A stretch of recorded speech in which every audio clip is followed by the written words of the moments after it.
masjid atau tiang-tiang masjid, mimbar, ya. Semua itu misalnya kalau ada yang dipakai sholat atau dipakai sutra, penghalang antara kita dengan orang yang akan melewati tempat sujud kita, maka dinamakan sutra. Dikatakan oleh Imam Bukhari dalam kitab Sutra Al-Musalli, bab itsm al-mar baina yaday al-musalli, bab khusus ancaman dosa yang berat bagi orang yang sengaja melewati depannya orang yang sholat. Nomor hadisnya 510 dan Imam Muslim sebutkan dalam kitab As-Salah, bab man'il mar baina yaday al-musalli, bab larangan yang sangat tegas tentang memutus atau melewati orang yang sedang sholat. Nomor hadisnya 507 yang bunyinya, kata Nabi SAW, "Lau ya'lamul marru baina yaday al-musalli madza alaihi lakana ayyakifa arba'ina khairan lah." Kalau seandainya orang yang lewat di depan orang yang sedang sholat mengetahui dosa yang akan ditanggungnya, maknanya adalah hukuman-hukuman yang Allah siapkan untuk dia, niscaya dia berdiri 40 tahun menunggu, lebih baik baginya daripada dia melewati orang yang sedang sholat. Ini hadis pertama yang diangkat oleh Imam Ghazali, nanti akan kita rincikan insyaAllah. Hadis yang kedua diangkat oleh beliau adalah hadis riwayat Bukhari juga dalam kitab Sutra Al-Musalli, masih sama, tapi babnya agak berbeda. Bab yaruddul musalli man marra baina yaday. Bab tentang seorang musalli boleh menolak orang yang lewat di depannya. Nomor 509 dan Imam Muslim dalam kitab As-Salah, Imam Muslim juga sebutkan dalam kitab Salat, bab man'il mar baina yaday musalli, bab tentang larangan melewati orang yang sedang salat. Nomor 505. Kata Nabi SAW, "Idza shalla ahadukum ila ma yasturuhu minan nas, fa arada ahadun an yajtaza baina yaday falyadfa'hu fi nahri, fa in aba falyuqatilhu fa innama huwa syaitan." Apabila salah seorang di antara kalian sholat menghadap sesuatu yang menjadi sutra atau penghalang baginya dari orang-orang, lalu seseorang ingin lewat di depannya, maka hendaklah dia mendorongnya di dadahnya. Ya, riwayat lain mendorongnya di lehernya. Ya. Jika orang tersebut tidak mau, maka hendaklah dia menyerangnya dengan keras, karena sungguhnya dia adalah syaitan. Dan dalam riwayat Imam Muslim, fa in aba falyuqatilhu fa inna ma'ahul qarin. Dan kalau dia tetap menolak, maka hendaklah dia menyerangnya, karena yang bersamanya adalah qarin atau syaitan pendampingnya.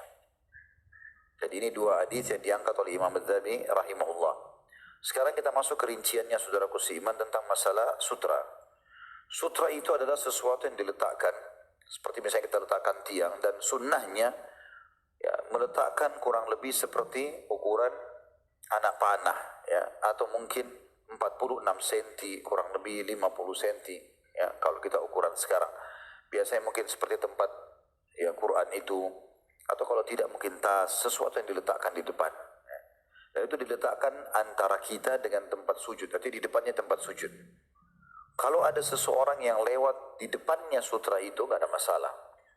Yang dilarang di sini adalah ancamannya kalau dia lewat antara kita dengan tempat sujud kita.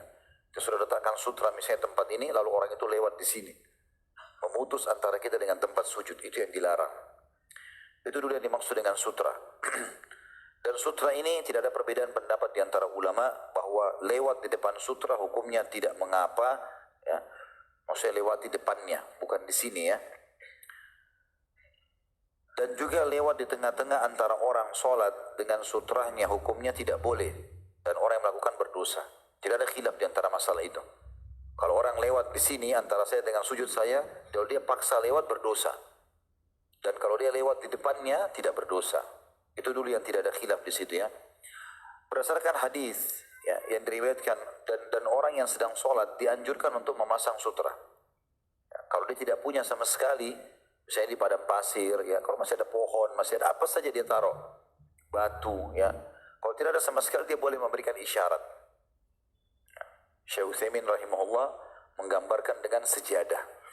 Kalau ada sejadah, bertiga garis sejadah, itu sudah termasuk sutra dia. Kalau ada sutra diletakkan, itu jauh lebih afdal.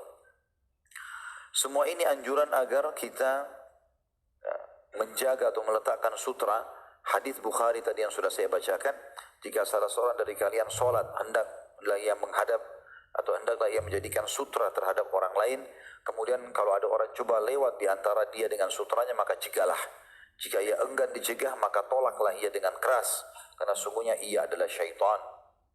Juga dalam riwayat yang lain, riwayatkan Ibnu Khuzaimah nomor 800, dan beliau ulangi sampai 3 kali, 820 dan 841, kata Nabi SAW, la tusalli illa ila sutra, wa la tadu ahada, wa la tada ahadan yamurru baina yadayk, fa in aba fal tuqatilhu, fa inna ma'ahul qarin.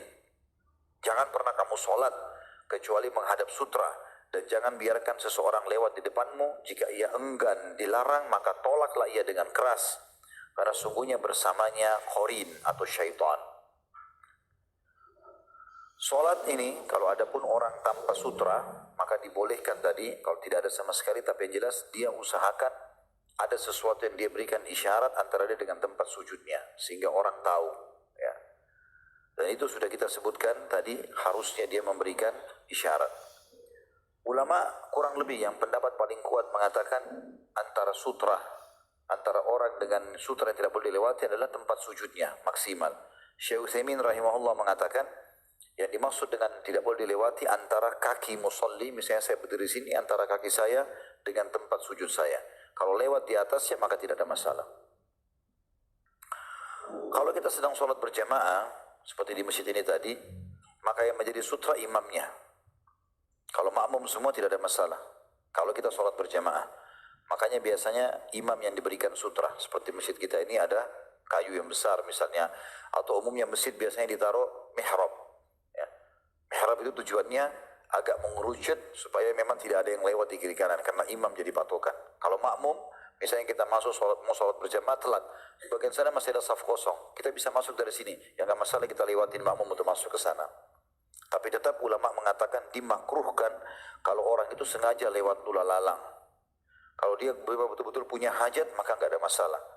Karena memang kita tetap tidak boleh memecah konsentrasi orang yang sedang sholat. Tidak boleh sama sekali. Dalilnya tentang bolehnya orang melewati makmum-makmum kalau lagi sholat berjamaah adalah hadits Ibnu Abbas radhiyallahu anhu.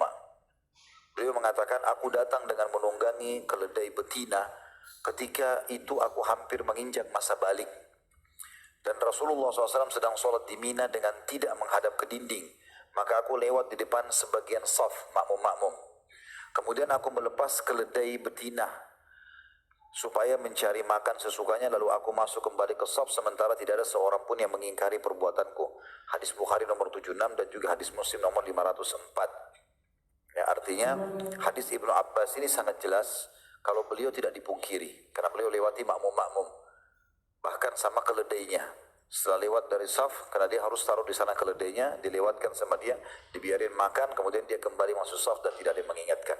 Karena memang sutra tolak ukurnya adalah imam. Dan kalau ada perbuatan sahabat tidak ditegur oleh Nabi SAW, berarti dia termasuk sunnah takririyah, sunnah persetujuan Nabi alaihi salatu wassalam. Tinggal ada masalah kecil teman-teman sekalian. Tentang masalah itu masih ada beberapa poin yang kita bahas ya, tapi diantaranya bagaimana kalau kita berada di sebuah masjid yang sangat ramai dan tidak pernah terputus keramaian itu. Seperti contoh kasus di Masjid Haram Mekah. Ya, kan itu ramai sekali, apalagi di musim haji, ya, musim-musim puncaknya orang umroh. Apalagi memang tidak semua muslimin faham hukum ini. Di Mekah kita bertemu semua orang dari Afrika, dari Eropa, banyak orang yang tidak mengerti. Yang itu. Maka ini perlu dibahas, dan ulama mengatakan kalau Syekh Utsaimin rahimahullah meniti beratkan tidak ada bedanya. Mau di Haram Mekah atau di luar sama. Orang sholat tidak boleh kita lewatin. Ya sudah, kita cari jalan lain lah. Tidak usah dipaksakan. Kalau ada orang sholat sendirian depan mata kita ya. Dan Syekh Shalih Fauzan mengatakan tidak berbeda. Artinya kalau di Masjid Haram berbeda hukumnya. Karena orang susah untuk menahan orang lain gitu ya. Tapi Allah alam yang umumnya dipegangi oleh para ulama adalah pendapat Syekh Utsaimin umumnya ya. Karena beliau kembali mengatakan kepada hadis yang sahih yang menekankan tentang tidak bolehnya tadi yang kita bahas hadis Bukhari ya. Kalau orang tahu apa yang diancamkan padanya, ya, kalau dia lewati orang yang sedang sholat, maka tentu dia berdiri selama 40 tahun lebih baik daripada dia memutusnya. Ya, dia memutusnya.